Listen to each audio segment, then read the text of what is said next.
سلام و عرض ادب خدمت تمام بلاگرای معروف و کاردرست ایران، علل خصوص بلاگرای تهران، اسلام شهر و استان اصفهان، مشهد و کلیه بلاگرای ایران، کاردرستا.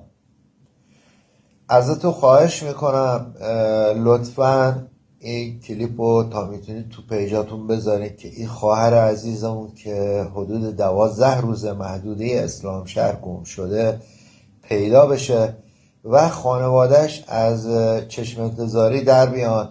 خاک پای همتونم دوستان. ما توسط همین این اینستاگرام و فضای مجازی میتونیم به مردم خودمون کمک بکنیم.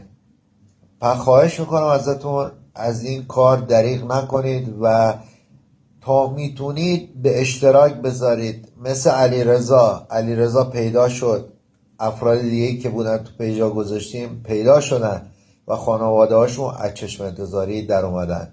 لطفاً اینو به اشتراک بذارید و برای تمام دوستانتون بفرستید. انشالله امیدی باشه که الهام خواهر عزیزمونم پیدا بشه. امید به خدا. یا حق.